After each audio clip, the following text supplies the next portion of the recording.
for today's Vlogmas video, I wanted to talk about a couple of my natural hair non-negotiables. The things that I either can't live without doing now for my hair, or things that I just like can't use for, you know, whatever reason. So that's what we're gonna be talking about today. But I wanna kind of get the most obvious one out of the way because I talk about it all the time. For those of you that are new to my channel, one of my natural hair non-negotiables is I cannot use castor oil. My scalp seems to not have a very good reaction. It just gets very itchy and inflamed and it feels like it's on fire. It's just not a good feeling. And I've also realized that now when I am using products, if castor oil, like Jamaican castor oil, black castor oil, black Jamaican castor oil, whatever it is, castor oil is in the top like 6 or 7 ingredients, I'll typically have a reaction. Except for the argan oil. That's the only oil that I can use on a daily basis that doesn't seem to have some sort of like weird reaction. There's the first one. Castor oil is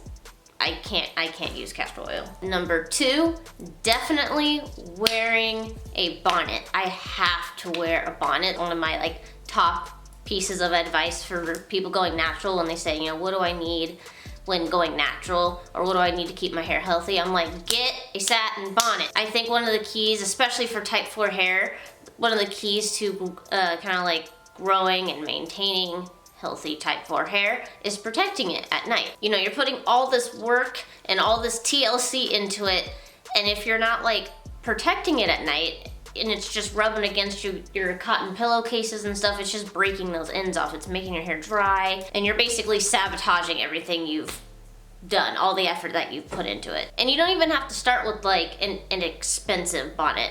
I just started with a basic bonnet from Amazon. Actually, let me go grab it real quick. So I got this like basic, what's it, Alaska Bear, 100% mulberry silk bonnet off of Amazon. But as my hair got longer, it no longer fit in here, and also it kind of lost some of its like smoothness, and I started to notice my hair started to feel more dry. But my hair eventually got so big that it no longer covered my edges. So I got the Swirly Curly satin bonnet with the edge control. This Amazon one was a string one with buttons. And then my Swirly Curly one is an adjustable band with buttons. Mine is all the way because I have a small head. I alternate right now between my Swirly Curly one and then this cute pink one that I got in Las Vegas. I'll put the links for both these bonnets down below, and also I am friends with the creator of Swirly Curly, so I have a coupon code that you guys can use on the Swirly Curly bonnet. It's like 15% off. So if you want to look into that, it'll be down below for you guys. But wearing a bonnet at night also helps to maintain the moisture in my hair, the hydration in my hair. And I can notice a huge difference in the mornings from like obviously from when I wear a bonnet and when I don't.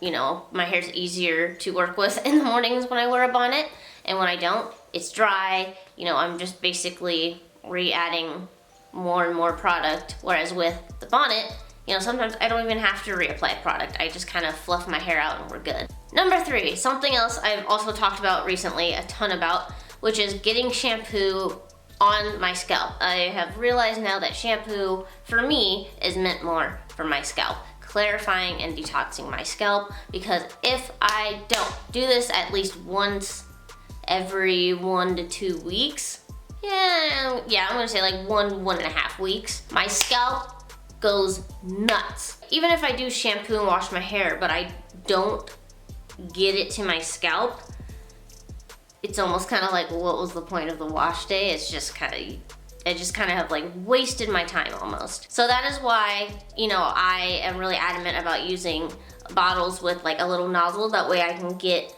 down to my scalp. Number 4, last but not least, pre-pooing and deep conditioning. I have noticed now, especially with the length that my hair is at, pre-pooing and deep conditioning is literally a game changer. Again, on wash days.